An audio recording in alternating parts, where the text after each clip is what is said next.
మరికొన్ని గంటల్లోనే చెన్నై గమ్యస్థానానికి చేరుకోవాల్సిన రైలులో ప్రయాణిస్తున్నటువంటి ఎంతోమంది ప్రయాణికుల్ని నెల్లూరులో జరిగినటువంటి తమిళనాడు ఎక్స్ప్రెస్ దుర్ఘటన ఆ కుటుంబాలకి తీరని శోకాన్నే మిగిల్చని చెప్పుకోవాలి. ఎక్కడో పుట్టి ఎక్కడో పెరిగినటువంటి ఎంతోమంది యువకులు ఈ రైలు ప్రమాదంలో ప్రాణాలు పోగొట్టుకున్న సంగతి మనకు తెలిసిందే.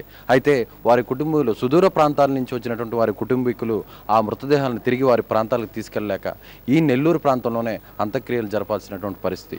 ఇప్పుడే కొద్దిసేపటి కిందటమే 4 మృతదేహాలను గుర్తించినటువంటి నెల్లూరు ఆ రైల్వే అధికారులు ఆయా కుటుంబాలకు ఆ మృతదేహాలను అప్పగించారు. నెల్లూరు శ్మశాన వాటికలో వారికి అంత్యక్రియలు జరుగుతున్నటువంటి విషయాన్ని మనం ఇక్కడ చూసుకోవచ్చు.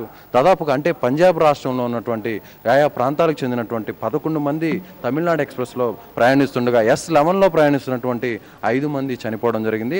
వారిలో 4 మృతదేహాలను ఇక్కడే అంటే దాదాపుగా పూర్తిగా అంటే 70% మంటల్లో చిక్కుపోయి దెబ్బతిన్నటువంటి ఆ మృతదేహాన్ని కాలిపోయినటువంటి ఆ మృతదేహాన్ని తిరిగి ఆయా ప్రాంతాలకు తీసుకెళ్లడం మరింత కష్టతరం కావడంతో ఇక్కడే వాటికి అంత్యక్రియలు జరిపేటువంటి పరిస్థితి నెలకొనింది. ముఖ్యంగా మల్కీ సింగ్ 20 ఏళ్ళు ఉన్నటువంటి మల్కీ సింగ్, అదేవిధంగా గురుప్రీత్ సింగ్ 20 ఏళ్ళు ఉన్నటువంటి గురుప్రీత్ సింగ్, అలాగే 26 ఏళ్ల వయసు ఉన్నటువంటి కరణ్ దిత్తు, అలాగే 23 సంవత్సరాలు ఉన్నటువంటి హరిప్రీత్ సింగ్లకు ఇక్కడే అంత్యక్రియలు జరుపుతున్నటువంటి దృశ్యాలను కూడా మనం చూసుకోవచ్చు. అంటే దాదాపుగా వారి బంధువులు కూడా దగ్గరుండి అంత్యక్రియలు జరుపుతున్నారు. ముఖ్యంగా రైల్వే శాఖకు సంబంధించినటువంటి అధికారులందరూ అదేవిధంగా ఇతర సిబ్బంది అంతా కూడా వారికి సహకారం అందించి ముఖ్యంగా హిందూ సాంప్రదాయ ప్రకారం ఇక్కడ అంత్యక్రియలు జరుపుతున్నటువంటి విషయాలను కూడా మనం తెలుసుకోవచ్చు. అదేవిధంగా ఇక్కడ ఉన్నటువంటి వారికి సంబంధించిన వారిని కూడా ఏ విధంగా అంత్యక్రియలు జరుగుతున్నాయనే విషయాన్ని కూడా మనం అడిగి తెలుసుకున్నాం. చెప్పండి, మీకు ఎలా సహకారం అందించారు? అంటే ఏ విధంగా అంటే మీరు దగ్గరుండి వీటికి ఈ ఎక్కడో చనిపోయినటువంటి వారికి మీరు ఏ విధంగా సహకారం అందిస్తున్నారు? హాస్పిటల్ని తీసుకొచ్చాము మేము పోయిసి, మళ్ళీ అక్కడ దాసంగా చేసుకుంటా ఉన్నాం. మా చేతి అంతవరకు అంత పని చేస్తూ ఉన్నాం మేము. అంటే ఆ కుటుంబ సభ్యులు ఏ విధంగా బాధపడుతున్నారు? మరి ఇలాంటి పరిస్థితులు రాకూడదని మనం కోరుకుందాం. వాళ్ళకి ఉన్ని చనిపోయి వాళ్ళకి అందరూ ఒక్కొక్క బిడ్డ, మగ పిల్లడు ఒకడే, ఒక పాప ఒక బాబు అట్లా ఉంది చూడండి. మీరు చెప్పండి, మీ అబ్బాయి పేరు ఏం పేరు? ఎవరు సమయం? వాళ్ళ బంధువులు కూడా ఉన్నారు. చెప్పండి, ఈ పరిస్థితి చూస్తుంటే మీకు ఏ విధంగా బాధ అనిపిస్తుంది? పరిస్థితి చూస్తే నాకు చాలా బాధపడతాం. అసలు ఆ టైప్ పరిస్థితి ఎవరు రాకూడదు. చాలా అసలు చాలా మంది అన్ని స్టాఫ్స్ చాలా కోఆపరేట్ చేశారు. రైల్వే కానీ, పోలీస్ కానీ, మీడియా కానీ చాలా కోఆపరేట్ చేశారు. But this happening we cannot do anythings. అది అన్ని depending on the God.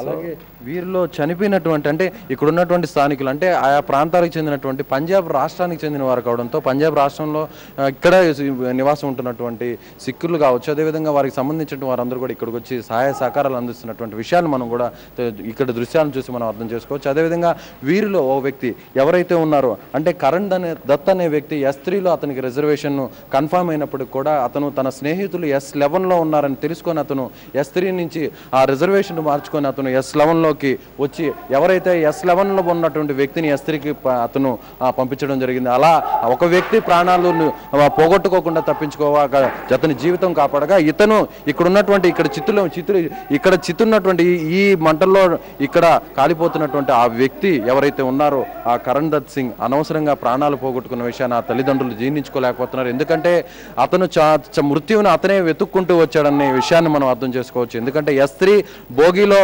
Already reservation confirm అయినప్పటికీ తన స్నేహితులంతా ఇక్కడే ఉన్నారు కాబట్టి అతను కూడా S11కి వచ్చేసి ఇక్కడ వేరే వ్యక్తిని వేరే బోగిలోకి పంపించినటువంటి విషయం చాలా మంది తెలిసినటువంటి చాలా మంది కూడా బాధపడుతున్నారనే విషయాన్ని మనం అర్థం చేసుకోవచ్చు. ముఖ్యంగా ఎవరైతే ఈ చనిపోయినటువంటి 4 యువకులు ఉన్నారో ఈ 4 యువకులు మలేషియా ప్రాంతంలో ఉద్యోగం అంటే మలేషియా దేశానికి ఏదైతే చెన్నైకి వెళ్ళిపోయిన తర్వాత సాయంత్రం 6 గంటలకి ఫ్లైట్ ఎక్కి అక్కడ మలేషియాలో వృత్తిరీత్యా అక్కడ ఉద్యోగం చేయాలన్న ఉద్దేశంతోనే తల్లిదండ్రులకు చెప్పి పోతూ మార్గ మధ్యలో ఇలా ప్రాణాలు వదలడం అనేది చాలా బాధాకరమైన విషయంగా మనం చెప్పుకోవచ్చు.